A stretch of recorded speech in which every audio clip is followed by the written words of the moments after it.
Bismillah, alhamdulillah, wassalatu wassalamu ala rasulillah Sayyidina Muhammad bin Abdullah. Setelah kita ketahui bahwa jika seseorang batal wudhunya, maka diharamkan baginya untuk mengerjakan satu dari 4 perkara. Diharamkan baginya untuk mengerjakan satu dari 4 perkara. Perkara yang pertama yaitu sholat. Perkara yang kedua tawaf. Perkara yang ketiga nyentuh Al-Quran. Perkara yang keempat yaitu membawa Al-Quran. Perkara kedua kemarin kita telah bahas yaitu tawaf. Tawaf kita ketahui bahwa dibagi menjadi 2, tawaf fardu dan tawaf sunnah. Tawaf fardu ini yang dimaksud adalah tawaf yang dikerjakan dalam kategori ibadah haji atau umrah. Misalnya seseorang sudah berihram haji, kemudian dia melakukan tawaf, namanya tawaf gudum. Yang kedua namanya tawaf ifadah, yang ketiga namanya tawaf wada. Lah ini semua namanya tawaf fardu. Yang kedua namanya tawaf sunnah. Tawaf sunnah itu kalau tidak dalam keadaan kita berhaji atau umrah, kita lagi posisi ngadep Ka'bah, duduk misalnya setelah sholat kita tawaf, itu namanya tawaf sunnah. Lah tawaf sunnah beda dengan tawaf fardu dari 2 masalah. Masalah yang pertama apa? Yang kemarin tawaf fardu ini tidak butuh niat. Kalau tawaf sunnah butuh niat. Yang kedua, tawaf fardu tidak mungkin kurang dari 2, dari 7 putaran. Ya, kalau tawaf sunnah, apakah boleh kurang dari 7? Ada perincian hukumnya. Kalau dari pertama dia niat akan kurang dari 7, misalnya duduk di depannya Ka'bah, kemudian niat hatinya akan tawaf 5 putaran aja, atau 3 putaran aja, atau 4 putaran aja, maka tidak sah tawafnya.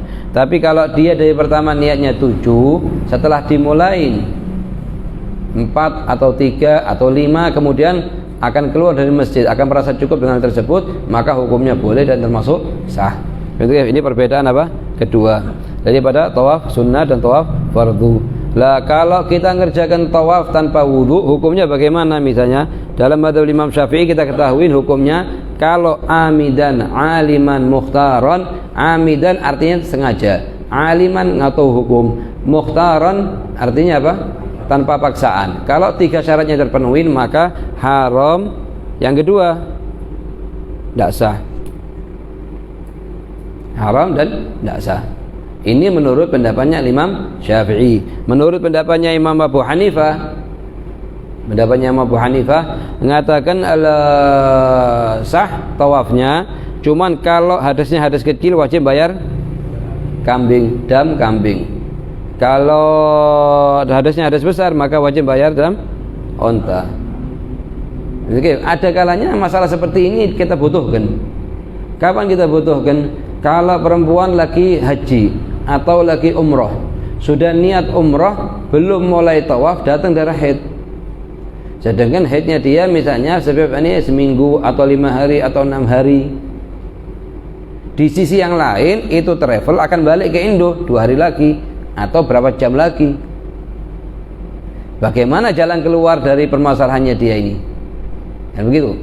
Jadi masalahnya bagaimana perempuan sudah niat haji atau niat umrah, cuman belum melakukan tawaf ifadah dalam haji, atau belum melaksanakan tawaf umrah dalam ibadah umrah. Sedangkan dalam posisi yang lain, keadaan yang lain, dia harus segera pulang bersama rombongan travelnya. Bagaimana jalan keluarnya? Para ulama mengatakan jalan keluarnya boleh milih 1 dari 3. 1 milih apa? Dari 3. Jalan keluar pertama yaitu pakai pendapat yang mu'tamad dalam madzhab Imam Syafi'i yang mengatakan tidak sah tawaf tanpa taharah, apalagi hadas kecil atau apalagi hadas besar, dengan pengertian dia keluar pulang ke negaranya kal muhsar, kemudian nanti kalau ada waktu balik lagi. Jadi tawafnya mesti ditanggungan dhimahnya perempuan tersebut, dan ini dikatakan sulit untuk kembali lagi dari Indonesia ke Saudi lagi. Jalan keluar kedua, taglid kepada sebagian ulama yang mengatakan bahwa masa terputusnya darah itu adalah masa suci. Masa terputusnya darah adalah masa suci. Misalnya gimana? Perempuan ini dia haid misalnya 7 hari atau 5 hari misalnya. 1, 2, 3, 4, 5. Pada hari pertama dia keluar hanya misalnya 8 jam. Kemudian putus darah. Pada hari kedua keluarnya hanya 12 jam, kemudian putus darah. Pada hari ketiga keluarnya misalnya 20 jam, kemudian putus darah. Pada hari keempat keluarnya cuma 7 jam, kemudian putus darah. Pada hari kelima misalnya keluarnya cuma 10 jam, kemudian putus darah. Lah, masa terputusnya darah ini hukumnya bagaimana? Menurut pendapat yang kuat adalah hukumnya masa haid, meskipun tidak keluar darah. Ala gaul sahab. Lah, sebagian ulama menghukumi ini masa terputusnya darah adalah masa suci. Lah, terputusnya darah ini bisa kita gunakan sebagai jalan keluar kedua. Jalan keluar kedua yaitu kita taklid kepada ulama yang mengatakan masa terputusnya darah adalah masa suci, sehingga waktu itu perempuan tersebut mandi janabah, kemudian wudhu, kemudian langsung berangkat ke Masjid Haram Mekah untuk tawaf. Ini jalan keluar kedua. Jalan keluar ketiga, dia ini taklid kepada Imam Abu Hanifah yang mengatakan kalau misalnya haidnya ini tidak terputus sama sekali, terus keluar, sedangkan 1 jam atau 2 jam lagi dia harus pulang ke bandara Jeddah, dari Jeddah ke Indonesia. Tidak mungkin travel nunda seluruh keberangkatan hanya untuk satu perempuan, tidak mungkin. Lah, bagaimana jalan keluarnya? Taklid kepada Abu Hanifah. Abu Hanifah mengatakan kalau tawaf dengan hadas kecil sah, tapi harus bayar dam kambing. Kalau dengan hadas besar sah, tapi harus bayar dam onta. Lah, apakah harus waktu itu dikeluarkan? Tidak harus. Damnya haji dan umroh tidak harus dikeluarkan di saat itu, boleh ditunda berapa minggu berikutnya, berapa bulan berikutnya, mewakilkan satu orang di Mekah untuk dikeluarkan di Mekah, karena damnya haji dan umroh tidak boleh dikeluarkan di selain Mekah. Damnya haji dan umroh tidak boleh dikeluarkan selain Mekah, harus dikeluarkan di Mekah. Jadi bagaimana nanti jalan keluarnya? Telepon satu orang teman di Mekah untuk mengeluarkan. Tapi yang paling penting perempuan ini bisa ngerjakan tawaf dan bisa pulang ke Indonesia, hajinya sempurna, umrohnya sempurna. Kalau enggak, semua bergantung kepada tawaf. Ini perkara ketiga. Perkara kemarin kedua yang diharamkan bagi seseorang yang dalam keadaan berhadas mengerjakan tawaf atau sholat. Haram hukumnya dan termasuk dosa-dosa besar jika dikerjakan dalam keadaan tahu hukum, sengaja dan tidak tanpa ada paksaan. Dua perkara ini semuanya. Ya. Sekarang yang perkara yang ketiga yang diharamkan bagi seseorang yang dalam keadaan berhadas itu adalah menyentuh Al-Quran. Menyentuh Al-Quran. Hukumnya apa? Hukumnya haram. Meskipun pada kertas yang kitab fikih. Ya. Meskipun pada tulisan yang ada ayatnya kita sentuh begini, atau kita sentuh pada kertas putih ini, sama hukumnya haram. Ataupun hanya pada kulitnya, pada kulitnya, hukumnya apa? Haram. Kapan haram? Kalau yang disentuh Al-Quran. Selain Al-Quran, apa misalnya? Kitab-kitab as-samawi yang lainnya, seperti Al-Injil, Waz-Zabur, wa Taurat, kalau misalnya ada, atau hadis Al-Qudsi, atau hadis An-Nabawi, atau ilmu syariat, itu semuanya boleh. Amal Quran hukumnya haram disentuh tanpa wudu, karena Allah mengatakan la yamassuhu illal mutahharun. Selain Al-Quran dari kalam Allah, atau hadis An-Nabawi, atau hadis Qudsi, atau kitab ilmu syariat, maka hukumnya boleh. Cuman lebih utama, lebih adab, lebih akhlak kalau kita tidak nyentuh ke kitab hadis atau kitab ilmu syariat atau hadis Nabawi, hadis Qudsi, kecuali dalam keadaan berwudu. Ya. Menyentuh Al-Quran dalam keadaan berhadas meskipun menggunakan penghalang. Nah, meskipun menggunakan penghalang, misalnya dia tidak mau mengangkat Al-Quran langsung begini, atau dia ngangkat begini, tetap aja haram hukumnya. Karena apa? Li ikhlalihi bita'zim. Karena ini orang tidak mengagungkan Al-Quran. Bikhilaf masalah persentuhan dengan perempuan ajnabiyah. Masalah persentuhan dengan perempuan ajnabiyah ini kendalanya ada di persentuhan tersebut yang menyebabkan timbulnya syahwat. Dan timbulnya syahwat bisa ketutup kalau ada penghalang. Lain halnya kalau megang Al-Quran. Megang Al-Quran hukumnya haram tanpa wudu meskipun dengan penghalang, meskipun kain atau apapun. Ini kalau orang yang akan megang mukallaf. Orang yang akan megang apa? Mukallaf. Artinya apa? Misalnya Z ini mau megang Al-Quran, boleh tidak megang tanpa wudu? Kita lihat ada kalanya Z ini mukallaf atau ghair mukallaf. Mukallaf artinya apa? Balik berakal. Mukallaf dia, haram dia megang Al-Quran tanpa wudu. Kenapa? Li'ikhlas bitta'zim. Karena Allah mengatakan la yamassu ilal mutahharun. Lah, haram kapan haram? Kalau 4 syaratnya terpenuhi. Pertama, balik. Kedua, berakal. Ketiga, tanpa paksaan. Keempat, tidak selain dalam keadaan darurat. Kalau dalam keadaan darurat, misalnya kalau sekarang ini batal wudunya sedangkan di kantongnya ada Al-Quran, mau dikemanakan Al-Quran? Atau dia mau masuk kamar mandi, di kantongnya ada Al-Quran misalnya atau apa, dan hari yang lain, kemudian dia tidak bisa, tidak ada tempat untuk naruh Al-Quran kecuali di bawah atau tempat-tempat yang lain. Atau kelihatan Al-Quran mau jatuh ke tempat yang najis, ke tempat yang kotor, atau ke bawah, ke lantai. Sedangkan kita waktu itu tidak megang wudu. Kalau kita wudu duluan, jatuh itu Al-Quran ke tempat yang najis atau ke tempat yang lain. Maka boleh dalam keadaan darurat ini kita megang Al-Quran karena dasar darurat. Kapan bolehnya? Kalau syarat-syaratnya di sini terpenuhi. 3 syaratnya ini terpenuhi. Jadi boleh megang Al-Quran dalam keadaan darurat kalau 3 syaratnya terpenuhi. Syarat yang pertama, tidak ada kemungkinan untuk bersuci sebelumnya. Lain hanya kalau ada kemungkinan. Kalau ente wudu balik lagi masih bisa nututin, atau ente tayamum balik lagi bisa nututin. Nah, tidak boleh berarti. Yang kedua, tidak ada muslim, orang muslim atau yang lainnya yang bisa dimintai tolong untuk ngambil Al-Quran tersebut. Lain hanya kita sama teman kita, misalnya ada Al-Quran mau jatuh, kita mau megang, teman kita ada, dia punya wudu, maka bukan termasuk dalam kategori darurat. Itu termasuk bukan termasuk dalam kategori darurat. Kenapa? Karena kita bisa minta tolong kepada teman kita. Yang ketiga, dalam keadaan darurat. Dalam keadaan darurat. Lain hanya kalau bukan dalam keadaan darurat, hajat misalnya dan lain-lain, maka tidak boleh. Itu perkara syarat yang keberapa? Syarat yang keempat. Syarat yang pertama apa? Balik. Yang kedua, berakal. Yang ketiga, tanpa paksaan. Yang keempat, tidak dalam keadaan darurat. Yang kelima, tidak dalam gabungan dengan barang yang lain. Misalnya gimana? Misalnya anak bawa tas.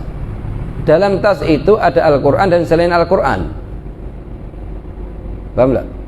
Misalnya di tas itu ada Al-Quran dan selain Al-Quran. Lah kemudian anak batal wudu, boleh tidak anak ngangkat tas tersebut?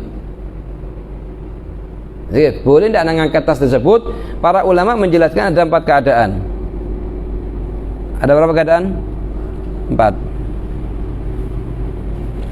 Keadaan yang pertama, waktu dia ngangkat tas itu niatnya semata-mata untuk ngangkat Al-Qur'annya, maka hukumnya haram. Hukumnya apa? Haram. Yang kedua, niatnya dia untuk ngangkat Al-Qur'an dan selain Al-Qur'an. Maksudnya untuk semuanya yang diisi tas tersebut. Bukannya Al-Qur'an aja saya niatnya. Saya niatkan untuk ngangkat Al-Qur'an dan selain Al-Qur'an yang ada di tas tersebut. Baju, Al-Qur'an, kitab, semua campur, semua angkat sekaligus. Koper misalnya, dalamnya ada Al-Qur'an. Lah kita tidak punya wudu, mau ngangkat koper tersebut. Ini ada perbedaan antara ulama. Ada yang membolehkan, ada yang mengharamkan. Yang ketiga, niatnya hanya selain Al-Qur'an. Misalnya anak waktu ngangkat niatnya hanya untuk ngangkat kitab atau ngangkat baju yang ada dalam tas ini, bukan Al-Qur'an, maka hukumnya boleh. Hukumnya apa? Boleh. Niat yang keempat, atlak. Anak tidak niat apapun, tidak niat Al-Qur'an atau niat selain Al-Qur'an, atlak. Ini ada perbedaan antara ulama. Sebagian ulama membolehkan, sebagian ulama tidak membolehkan. Jadi kendalanya di mana? Kendalanya itu kalau di masalah mengangkat Al-Quran yang bergabung dengan perkara yang lain.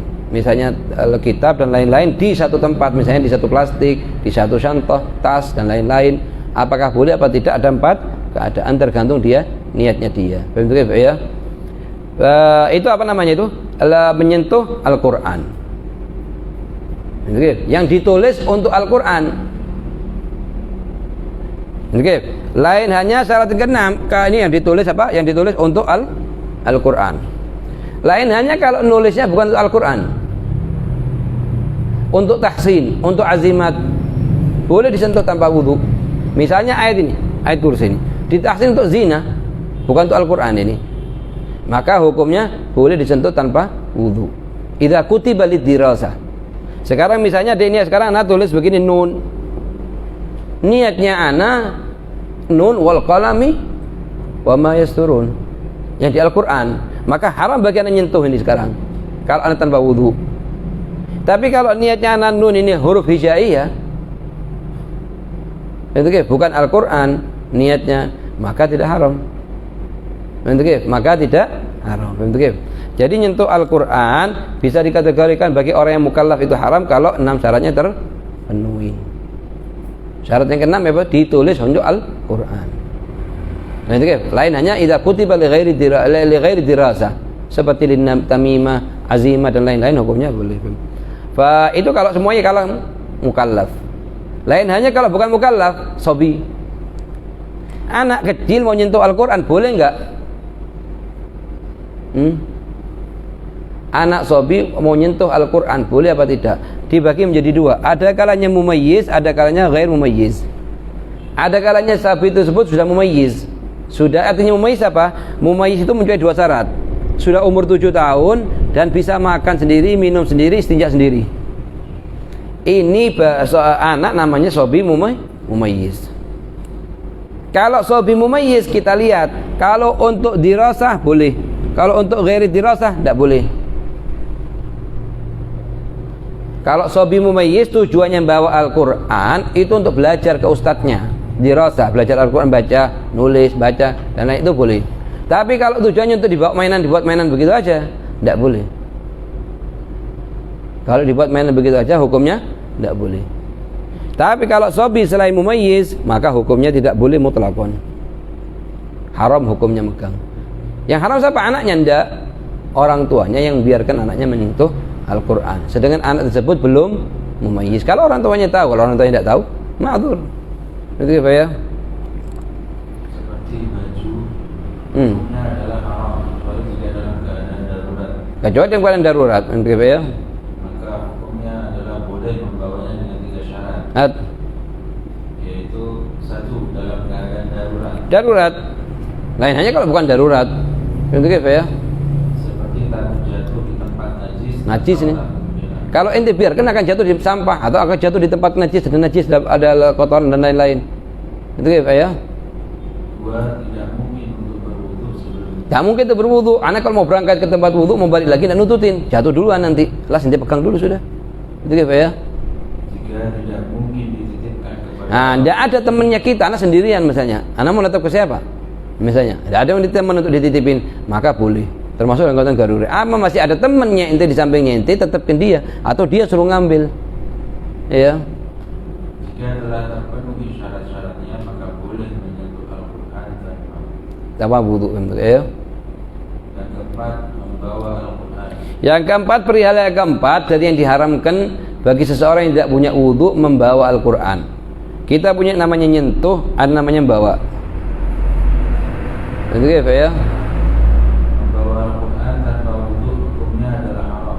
Membawa Al-Quran tanpa wudu hukumnya haram. Karena apa? Karena lebih parah daripada nyentuh. Kalau nyentuh aja haram, apalagi diangkat. Itu ya.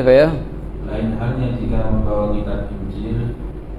Selain Al-Quran seperti Nabi bilang, misalnya kita boleh kutubus samawiyah. Kutubus samawiyah banyak, 104 kitab. Lah di antaranya Injil, Taurat, Zabur. Misalnya ada yang belum muharraf, belum dirubah-rubah, misalnya ada. Atau kutubul hadis qudsiyah, hadis qudsi. atau hadis nabawi atau kitab ulama, hukumnya apa? Boleh. Ya. Maka hukumnya adalah boleh membawanya meskipun tanpa wudu. Ya. Ya. Membawa Al-Quran atau sebagian ayat-ayat Al-Quran tanpa wudu hukumnya adalah haram. Haram. Tidak harus Al-Quran penuh baru dikatakan hari haram. Kalau meskipun berapa ayat atau berapa huruf dari Al-Quran ditulis karena hurufnya Al-Quran dan ditulis untuk dirasa, maka haram bagi orang lain untuk nyentuh yang tidak punya wudu. Ya. Kecuali pada beberapa masalah hukumnya adalah boleh. Yaitu satu, jika membawa kitab tafsir dan jumlah tafsirnya. Sekarang kita bawa kitab tafsir. Tafsir itu kan ada ayat Qur'annya, ada penjelasannya ulamanya yang mentafsirkan ayat tersebut. Lah, apakah boleh kita bawa dalam keadaan berwudu atau dalam keadaan tidak berwudu? Kita lihat, kalau jumlah huruf tafsirnya lebih banyak, boleh. Kalau jumlah huruf Al-Qur'annya lebih banyak, haram. Kalau sama, hukumnya juga haram. Yang boleh kenapa? Di satu masalah. Kalau huruf tafsirnya lebih banyak daripada huruf Al-Qur'annya. Begitu ya. Jika dalam tas yang di dalamnya terdapat barang-barang selain Al-Quran. Nah, itu seperti masalah tadi itu. Misalnya di dalam tas ada Al-Quran, ada baju, ada HP kita. Lah mau kita angkat tas tersebut tanpa wudu dalam keadaan berhasa, apakah boleh apa enggak? Ada 4 keadaan tadi itu. Ayo. Dan tatkala mengangkat tas tersebut diniatkan hanya untuk mengangkat untuk barang, bukan untuk mengangkat Al-Quran. Niatnya anak waktu mengangkat barang, tidak mengangkat Al-Quran, maka hukumnya boleh itu. Yang pendapat yang mu'tamad boleh. Kalau ngangkatnya untuk apa? Untuk selain Al-Quran. Tapi kalau untuk keduanya atau atlak, ini ada khilaf. Tapi kalau untuk sebatas Al-Quran, haram hukumnya. Ayo. Jika ayat Al-Quran tersebut ditulis untuk perhiasan. Untuk perhiasan seperti kayak zina ini. Atau ditulis namimah, tamimah, ram ta'zimat, tulis. Kayak ditaruh di bajunya dia kadang-kadang berwudu. Nyentuh Al-Quran kalau dikatakan Al-Quran, tidak, hukumnya boleh. Kenapa? Karena ditulis bukan lidirasah, litamimah wa dzalik. Ayo. 5. Jika mengangkat 4. Jika tertulis di mata uang seperti dinar. Seperti dinar, ada sebagian mata uang ada tulisan ayat Al-Quran. Boleh tidak ente nyentuh tanpa wudu? Boleh. Karena bukan ditulis untuk Al-Quran, hanya untuk tabarrukan dengan ayat Al-Quran. Di sebagian mata uang zaman dulu ada ayat Quran ditulis. Itu apa ya? 5. Jika mengangkat seseorang yang memegang Al-Quran. Jadi ngangkat, misalnya anak tidak ngangkat Al-Quran, anak ngangkat anak kecil yang dia megang Al-Quran, sedangkan anak tidak punya wudu, apa hukumnya? Boleh. Sama kayak ngangkat tas yang di dalamnya ada Al-Quran selain Al-Quran. Kalau niatnya inti anak bayi tersebut fakat inti diangkat, tidak masalah. Kalau niatnya inti Al-Qurannya saja haram. Kalau niatnya inti untuk keduanya atau atlak ala khilafan fi, atas perbedaan, ada perbedaan antara ulama apakah boleh atau tidak. Ya. Dengan niatan hanya untuk mengangkat orang yang memegang Al-Quran. Atau bukan niat untuk memegang Al-Quran. Akan tersebut, maka hukumnya boleh. Ya. Babul masih ala Bas.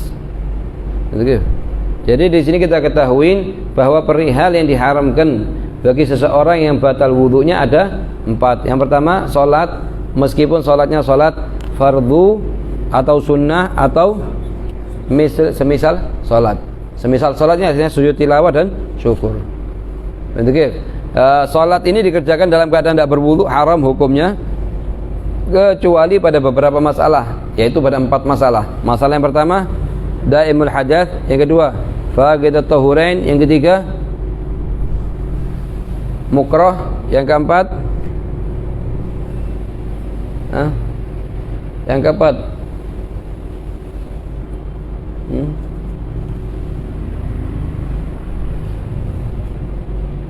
yang keempat salatul janazah ala gul Imam Ibnu Jarir At-Tabari, begitu Imam Sa'id. Ini ala gul, lakin pendapat yang mu'tamad tidak boleh. Begitu. Yang kedua, tawaf. Yang kedua, haram bagi seseorang tawaf tanpa wudu jika syarat-syaratnya terpenuhi, yaitu pertama amidan, aliman, mukhtaran. Begitu. memang meskipun tawafnya tawaf fardu atau tawaf sunnah. Gitu kif. Lah bedanya tawaf fardu sama tawaf sunnah kita ketahui.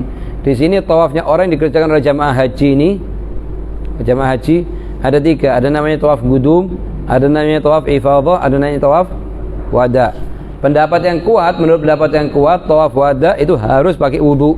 Tidak sah tawaf wada tanpa wudu. Ada sebagian ulama membolehkan tawaf wada tanpa wudu. Kul dalam mazhab Imam Syafi'i, pendapat salah seorang ulama Syafi'i yang mengatakan boleh tawaf wada tanpa wudu. Jadi kalau misalnya kendalanya tawaf wada itu masih lebih ringan daripada kendalanya di tawaf ifadah atau tawafnya umroh. 2 tawaf yang paling berat. Tawafnya ifadah di waktu haji sama tawafnya umroh. Karena dua-duanya ini rukun soalnya. Jadi dua-duanya rukun. Nah, kalau perempuan dalam keadaan haid, sedangkan dia akan pulang travelnya, maka jalan keluarnya 1 dari 3. Jalan keluar pertama apa? Ya, jalan keluar pertama. Pendapatnya Muhammad apa? Iya, tidak sah. Terus bagaimana jalan keluarnya? Harus dia pulang dulu dengan sedasar kal mukrah, kemudian kal muhsar, kemudian setelah itu dia balik lagi untuk mengerjakan tawaf. Ini katakan sulit. Yang kedua, lihat masa terputusnya darah, dia taklid kepada ulama yang mengatakan masa terputusnya darah adalah masa suci. Yang ketiga, taklid kepada Abu Hanifah. Taklid kepada Abu Hanifah yang mengatakan sah tawaf dengan tanpa wudu hadas kecil, yaitu kena kambing. Kalau hadasnya hadas besar, yaitu kena unta. Ini mazhabnya Abu Hanifah. Cuma ini perlu kita ketahui bahwa selama bisa pakai pendapat yang mu'tamad itu jauh lebih utama. Jauh lebih utama daripada taklid kepada mazhab yang lain jika memungkinkan. Ada kalanya sulit untuk mengikuti pendapat yang mu'tamad dalam beberapa masalah, sulit, dikatakan sulit ini. Kita butuh untuk taklid ini. Ya. Ada yang punya kendala? Assalamualaikum warahmatullahi wabarakatuh. Waalaikumsalam. Al-Quran ditulis papan pakai kapur. Kita bisa. Kita bukannya kapur itu enggak ada. Enggak ada. Ini bekas bubuknya. Ya. Nah, ini. Itu maksudnya diharam dipegang tanpa wudu. Maksudnya gimana? Suaranya tidak jelas. Kenapa? Pertanyaannya. Ayo.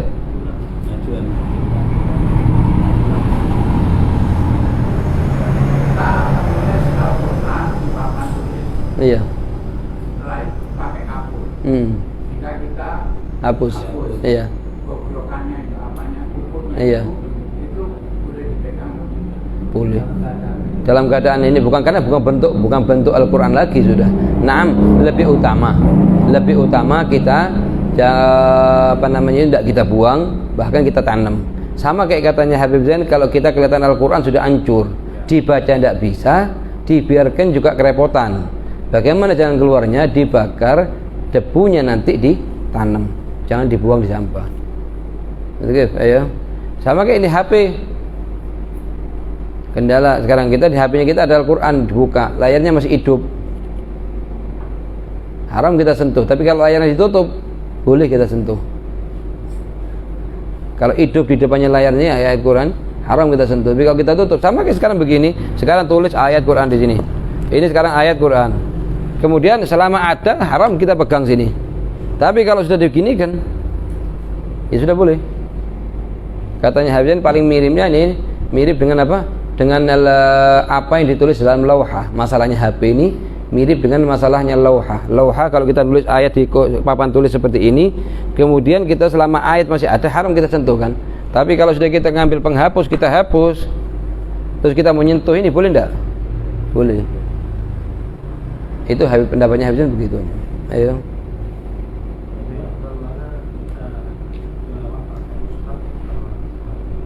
HP. Oh jauh. Ya jelas pendapatnya pakai apa namanya tilawah pakai mushaf jauh lebih afdal daripada HP. HP itu nomor 2. Kalau sekiranya sudah tidak ada lagi daripada duduk tanpa baca, baru darurah. Itu pun menurut anak menurut anak pribadi, kalau mau naruh mushaf di HP-nya inti, tolong jaga kehormatannya mushaf. Jangan dicampur dengan foto-foto yang tidak jelas. Itu tidak menghargai Al-Quran namanya. Sama kayak inti mirip dengan orang naruh di tasnya dia, sandalnya dia sama Al-Quran. Loh ini sama-sama. Kan istilahnya tidak menghargai Al-Quran. Ada di situ bernama Al-Quran, ada foto-foto yang tidak jelas-jelas, film-film yang tidak jelas-jelas, ditontoni terus. Nonton ini sama nonton ini, sama baca ini. Itu ini satu kesalahan. Ini bukan termasuk ini haram, cuman bukan termasuk adab ini. Dengan Al-Quran kalamullah Ta'ala al-mu'azzam, mubajjal. Itu kadang sebagian gampang kenaruh Al-Quran di bawah. Di Haramain itu kadang sering terjadi itu. Karena ini lantai ini suci. Siapa yang tidak tahu lantai suci? Cuman kan bukan termasuk ini suatu penghormatan naruh Al-Quran di bawah. Ada sebagian orang katanya hafizan buka Al-Quran dengan itu apa haram itu hukumnya. Lo tidak ini lidahnya, liurnya lidah ini suci. Yang mengatakan liurnya lidah ini najis siapa? Cuman termasuk mustaqdar. Coba katanya hafizan kalau anak ambil sedikit atau di wajahnya inti, kira marah tidak inti? Lah kalau inti marah di wajahnya inti, tidak marah di Al-Quran kalamullah. Kalau kesulitan buka, pakai air. Pakai sesuatu yang suci, yang muhtaram. Bukan artinya sesuatu yang suci boleh dikerjakan. Oke. Lebih utamanya begitu, ya.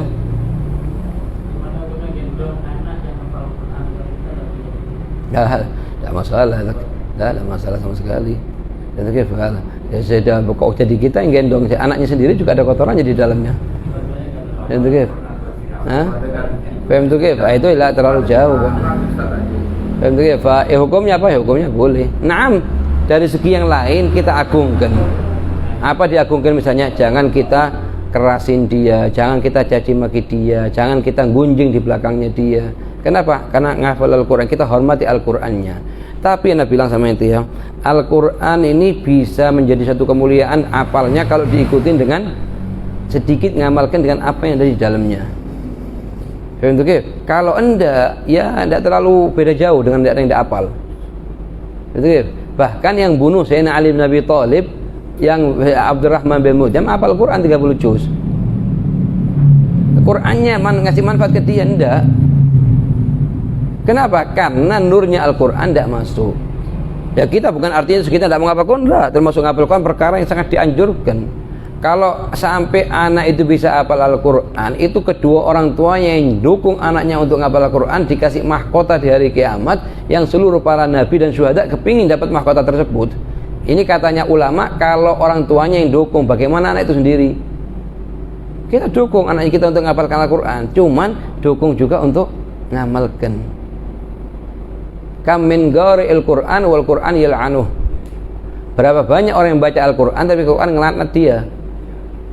Kenapa? Karena bertentangan dengan amalannya dia. Makanya di sini di zaman sekarang yang paling dibutuhkan itu adalah murabbi yang didik jiwanya inti supaya inti lurus. Hubungan sama Allah jelas hubungannya itu tepat. Hubungan sama Rasulullah jelas hubungannya tepat. Hubungan sama orang tua dan guru tepat. Hubungan sama murid sama sesama teman tepat. Berubah semuanya sudah. Kalau sudah namanya nur, cahayanya Al-Quran atau cahayanya hadis ini masuk ke hatinya hamba, berubah. Tidak perlu Bukhari yang dihafalkan, satu aja cahayanya Rasulullah dari kalamnya Allah atau kalamnya Allah SWT masuk ke hatinya, berubah. Imam Fudail bin Iyad perampok dulunya. Karena ayat, dengar satu ayat, alam yakhzanil ladzina amanu, langsung bala ya Rabb. Ayat satu dengar, berubah. Kenapa? Karena cahayanya Al-Quran yang masuk. Kalau cuma bunyi ngapalkan, Hajjaj bin Yusuf itu hafal Quran. Saking cepatnya dia, kuatnya hafal Al-Quran, bisa yastahdzir, nginget setengah Al-Quran 15 juz, hanya jarak antara ngangkat satu kaki dengan kaki yang lain waktu dia mau naik kuda. Saking kuatannya hafalannya. Tapi kalau sudah marah sama satu orang, itu satu kampung di benang, di penggalan semuanya. Di sini apa? Ada namanya nurnya Al-Quran, ada namanya cuma kalimatnya Al-Quran. Lah kalau sudah ngapalkan cuma kalimatnya Al-Quran, ini khatar bahaya. Di sisi yang lain dia merasa hafal Quran, di sisi yang lain tidak tahu kalau Al-Quran itu ngelaknat dia. Nah ini pentingnya kita ajarkan ke anak kita apa? Tarbiyah. Tarbiyah itu penting banget dalam sekarang. Ilmu itu nomor 2. Yang paling penting di atasnya ilmu tarbiyah. Dididik bagaimana ngamalkan ilmu. Dari mulai bangun tidur sudah kita baca sebelum Ramadan. Dibangun tidur baca apa? Alhamdulillahilladzi ahyana ba'da ma amatana wa ilaihin nusyur. Kalau Anda percaya omongannya, nah sampai detik sekarang ini lupanya lebih banyak daripada ingatnya. Datang ke sini lupa belum baca tadi. Sujud ke susu masuk kamar mandi tidak baca sudah. Terus ingat diqodho gitu tidak ada diqodho. Masuk kamar mandi bangun tidur tidak baca doa bismillah Allahumma inni a'udzubika min khubuthil khaba'ith. Itu gitu. Terus diqodho tidak diqodho. Keluar kamar mandi tidak diqodho, tidak dibaca doanya alhamdulilladzi adzhaba anil adza wa afani. Semuanya masalah singkat semuanya ini.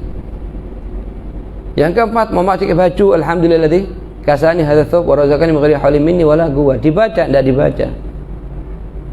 Kadang berjalan keadaan semacam ini sampai setahun penuh. Berapa kerugian yang akan dia terima di hari kiamat nanti? Orang kalau rugi ke dagangnya rugi 20 juta bingung tegang, tidak bisa tidur semalaman. Ketinggalan sunnahnya Nabi Muhammad, tidak heran sama sekali. Atau misalnya dapat kerugian apa? Kalau anak kerjakan kerjaan bulannya bakal dapat faedah 20 juta. Waktu itu tidak dikerjakan, nyeselnya tidak karuan itu.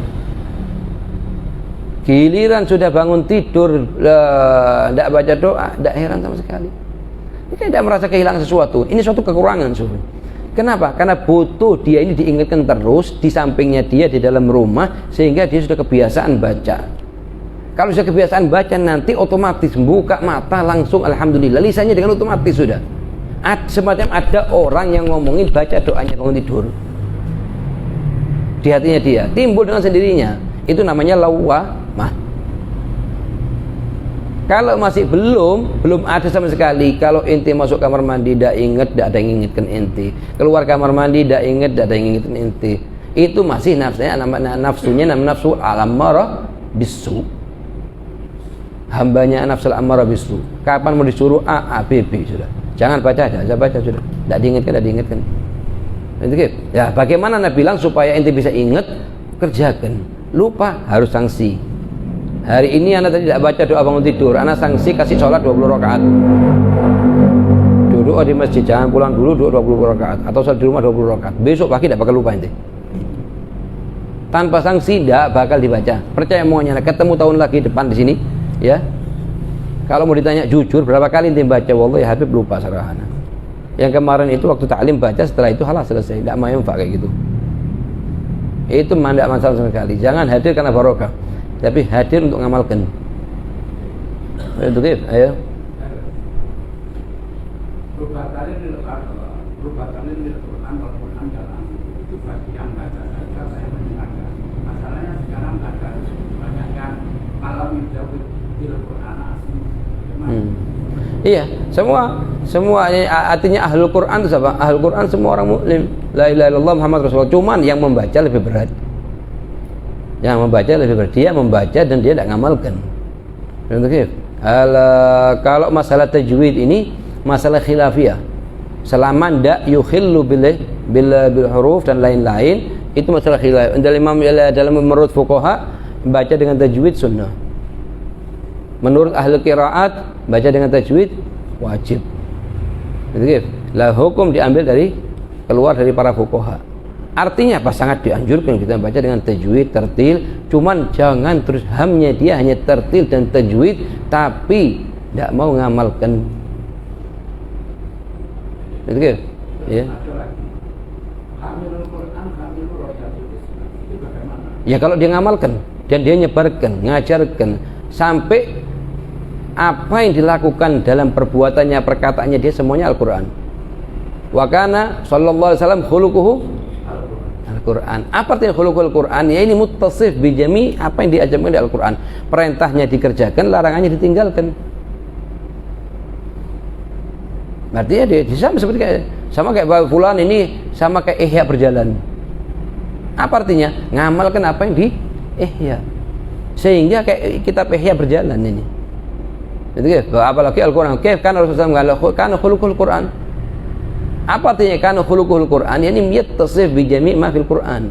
Minal awamir wan nawahi semuanya dikerjakan. Awamir dikerjakan, nawahi ditinggalkan. Ya.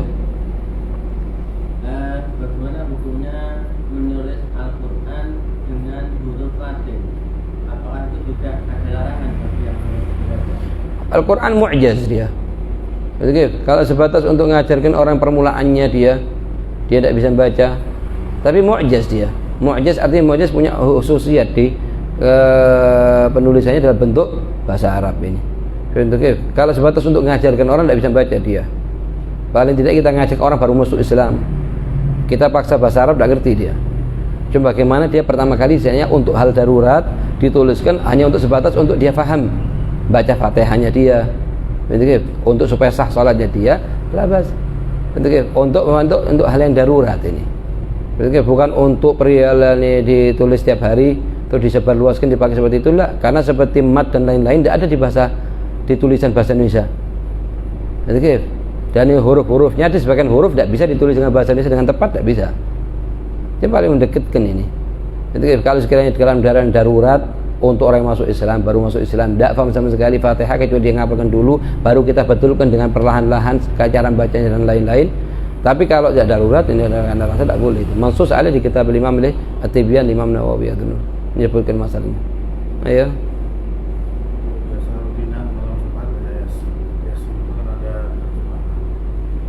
Terjemahan kalimatnya Yasin. Iya. Nyentuh. Itu kan Al-Qur'an, memang dia Al-Qur'an dia. Statusnya Al-Qur'an dia, bukan tafsir dia. Hanya terjemah. Dengan pengertian ada Al-Qur'annya kemudian artinya. Iya, sekiranya kalau ditulisnya untuk Al-Qur'an bukan untuk tahsin, maka haram hukumnya. Kalau ditulisnya untuk tahsin, bukan untuk Al-Quran, karena Yasin bisa digunakan untuk tahsin atau azimah, misalnya ditulis surat Yasin, sebagian ulama nulis surat Yasin, maka hukumnya boleh. Nah, ya. Ada yang mengatakan al-mutahhar itu malaikat. Betul. Ada sebagian ulama tafsir yang mengatakan hal tersebut. Jadi kalau orang yang berada, cuman jumhur fuqaha mengatakan tidak. Artinya mutahharun ini mutatahharun dari hadas. Ini manusia ini. Ya. Ada ulama tafsir yang mengatakan hal tersebut, ada. Jadi banyak di kitab tafsir disebutkan. Pendapat lemah, cuman ya jumhur fuqaha semua mengatakan yang dimaksud adalah mutatahharun dari hadas al-asghar wa hadas al-akbar. Jadi ya.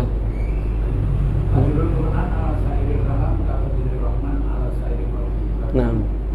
Ya, keutamaannya Al-Quran sekarang kalau sama-sama kita tidak ada yang mau dibaca, misalnya ada mau dibaca wirid atau Al-Quran lebih utama.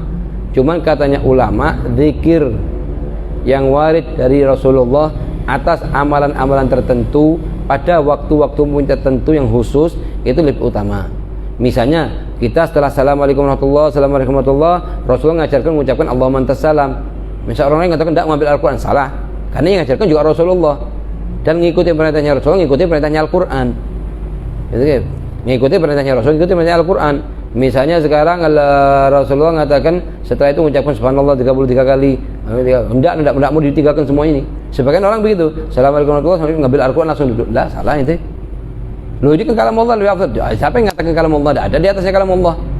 Kalam Allah paling afdalnya kalam. Paling afdalnya zikir. Cuman ngikutin sunnahnya Rasulullah itu termasuk ngamalkan Al-Quran. Qul in kuntum tuhibbunallah fattabi'uni. Rasul mengajarkan kita setelah sholat mengajarkan gini. Lain hanya kalau zikir mutlak. Zikir mutlak kita duduk jam 9 pagi tidak ada yang mau dikerjakan di rumah, baca Al-Quran. Nah, ayo. Dalam melaksanakan pembayaran ketika kita tawaf dan pelaksanaan haji tamattu itu sudah membayar zakat, maka itu sudah termasuk dalam dalamnya. Enggak. Tamattu itu artinya kita haji itu kan ada 3. Ada namanya haji ifrad, ada namanya haji tamattu, ada namanya haji qiran. Tamattu itu apa? Tamattu itu dulu kan umroh duluan, setelah selesai umroh baru haji. Lah hukumnya apa? Tamattu motif seperti ini sudah mewajibkan dam. Lah kalau misalnya waktu tawafnya dia, waktu haji itu waktu tawafnya dia tidak pakai wudu, itu lain lagi, dam lain lagi. Harus dam yang kedua dia. Tidak cukup damnya tamattu. Damnya tamattu sendiri itu kenapa kena makan tamattu kena dam? Li tamattu'ihi bi mahdhuril ihram bainal hajj wal umrah. Bainal umrah wal hajj. Jadi, yang lebih utama dalam mazhab Imam Syafi'i kalau bisa ifrad. Ifrad itu dulukan haji dulu, setelah selesai haji baru umroh.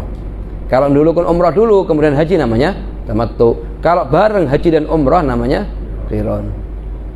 Yang lebih utama yang mana? Madzhab Syafi'i yang lebih utama ifrad. Kenapa? Karena ifrad tidak kena dam. Lain hanya kalau qiran sama tamattu, dua-duanya kena dam. Dua-duanya kena dam. Cuman perlu diperhatikan, itu kadang yang dampingin jamaah umroh itu kadang sebagian dari mereka bukan thalabatul ilm. Jadi sedikit-sedikit kesalahan-kesalahan jamaah haji, jamaah umroh dikategorikan kena dam. Ya dam terus. Pakai kaos kaki kena dam. Ngelepas kaos kaki kena dam. Ngelepas ihram kena dam. Siapa yang mengatakan? Fatwa dari kepalanya dia sendiri dia. Betul ya? Itu kadang perlu diperhatikan ini. Jangan kita terlalu percaya kecuali jelas-jelas dia thalabatul ilm, ada merjaknya baru kita dengarkan. Sebab banyak dari yang ngantarkan apa namanya itu? Mutawifnya itu kadang dia bukan thalabatul ilm, bukan pernah mondok, pernah belajar. Kerjanya sopir atau apa berubah jadi ustadz. Lah, muskilahnya itu nanti fatwanya ngawur. Fatwanya ngawur. Kalau cuma atas jabatan dia ngantarkan dia tidak masalah. Khidmah tidak masalah. Cuma jangan sampai fatwa. Kalau fatwanya ngawur kan muskilah. Sebab kita lihat sendiri dengan mata kita sendiri, satu orang duduk di depannya kita sedih banget dia. Kita tanya kenapa sampai kok sedih? Waktu hajian ini dia di Mina, di Mukhayyam Mina. Ini Habib saya kena dam tadi. Karena saya tadi masuk kamar mandi ngelepas ihram saya mandi. Terus istri saya juga kena dam. Kenapa? Karena ngelepas kaos kaki. Yang mengatakan kena dam siapa? Sampai mau mandi 10 kali, 15 kali saya nanggung damnya kalau kena dam. Yang paling penting jangan pakai sabun dan lain-lain muharramatul ihram yang berwangi. Terus ngelepas kaos kaki yang mengatakan kena dam siapa? Lalu tadi mutawif yang mengatakan kena dam. Akhirnya kita duduk sama mutawifnya, kita jelaskan. Katanya mutawifnya, Pak, saya cuma dengar dulu kok ke teman-teman saya mengatakan kena dam. Masya Allah. Ulama mengatakan tidak boleh kita jawab masalah kalau kita belum ngelihat dinasnya di kitab, atau pernah ngelihat tapi lama, berapa tahun yang lalu atau berapa bulan yang lalu. Itu tidak boleh jawab. Ini tidak ngelihat sama sekali, dengar-dengar dari temennya. Temennya siapa? Itu maksudnya harus hati-hati maksudnya. Supaya apa? Supaya kita tidak dibuat main ibadahnya kita dibuat mainan sama orang lain nanti. Oh ya. Bagaimana umurnya seorang yang berangkat belajarnya belakang, kira muslim? Kalau itu muskilahnya harus jelas akadnya. Akadnya itu akad apa? Akadnya akad apa? Apa akad dipinjemin atau akad bagaimana? Itu harus jelaskan akadnya dulu. Karena yang paling penting itu jelas akadnya dulu supaya jelas bagaimana status hukum akad tersebut. Termasuk akad yang dibolehkan, apa akad yang diharamkan dan lain-lain. Jadi yang paling penting kita tidak maksa diri. Ada dana kita berangkat, alhamdulillah. Tidak ada dana, insya Allah dengan niatnya kita sampaikan sama Allah nyampe sana. Jadi, tapi kalau kita maksa diri, kita ngerjakan akad-akad yang tidak jelas, bentuknya tidak jelas, hukumnya tidak jelas, itu menyusahkan kita sendiri. Berapa banyak orang yang haji atau umrah tidak ditulis bagi dia haji wala umrah. Karena faktor tidak jelas urusannya uangnya, apalagi urusan dengan bank. Urusan dengan bank yang tidak jelas arahnya, diputar-putar, dimasukkan dalam bunga-bunganya bank dan lain-lain. Itu ada orang berangkat apa? Bank ngasih hadiah berangkat umroh. Jadi bank ini ngasih hadiah dari mana? Katanya ulama kalau sudah haji dengan harta yang haram, itu yang haji hanya ontanya dia, yang dia tunggangin. Tapi dia tidak haji sama sekali. Atau umroh begitu juga. Jadi, usahakan kada perlu maksa diri. Ada dana berangkat, tidak usah pakai minjem bank, wala urusan dengan bank. Jadi, tidak ada dana ditunda dulu, dicelengin di rumahnya sendiri. Gitu ya. Pembayaran dam itu yang lebih afdal ke mana? Kalau ente bisa berangkat sendiri ke tempat pembelian kambing, onta, boleh berangkat sendiri. Kalau kerepotan waktu itu tidak tahu jalannya di mana, diwakilkan kepada mutawif, tapi yang mutawif yang amin, yang amanat. Kadang mutawif terima-terima dan tidak dibayar sama sekali. Sama kayak kerjaan, ini suatu kerjaan ini kita dapatkan orang yang tidak amanat di Mekah, di semua tempat ada. Lah selama kita yakin dia orang amanat, ada buktinya dan lain-lain, tidak apa-apa, kita pasrahkan. Kalau tidak, kalau kita berangkat sendiri juga tidak masalah, lebih utama. lebih utama. Cuma kesulitan bagi orang tidak tahu keadaan di situ, kesulitan mau berangkat kemana, belinya di mana, motongnya di mana, baginya di mana. Lah kalau sekiranya tidak kesulitan lebih utama kalau motong sendiri. Tapi kalau kesulitan tidak masalah diwakilkan kepada orang yang amanat. Ya. Wassallallahu ala sayyidina Muhammadin nabiyil ummi wa ala alihi wa sahbihi wasallam. Alhamdulillah al-fatihah rasulullah jamil anbiya wal awliya wal asfiya. Wa subhana sallallahu jami' tawfiq hidayah ayat nadharatina. ثم إلى روح الإمام الشافعي وجميع رواة الحديث فقهاء الشافعية ثم إلى سيدنا الإمام الأحفي عبد الله بن عمر حجة الوالد عبد الله بن الحميد الجوز وأولاد الجميع وإلى روح الشيخ بن عبد الله محسن إلى روح والدينا ووالدكم حفظين الجفري وأصول مغفر إن الله يغفر لهم ويرحمهم ويتغشم بالرحمة والمغفرة وأن الله يحفظ شيخ حفظين من كل سوء بدون دول عامة بحياته وصحته ويمن على بالصحة والعافية وكمال العافية وأن الله حبيب عمر بن حبيب وحبيب بن مشهور عمر جيلاني وجميع مشايخنا في الدين وأهل الكون وأولياء الصالحين وأن الله يحفظه من شكرنا ما قرأنا في هذا المجلس حجة لنا لا حجة علينا وأن الله يوفقنا للعمل بما علمنا وبما قرأنا ويثبت في صدورنا وأن الله يذكرنا وعند وقت احتياجنا إليه على هذه النية كلها صالحة جامعة شاملة لخيرنا الآخرة على من هو حبيبنا محمد بن عبد الله وإلى حضرة النبي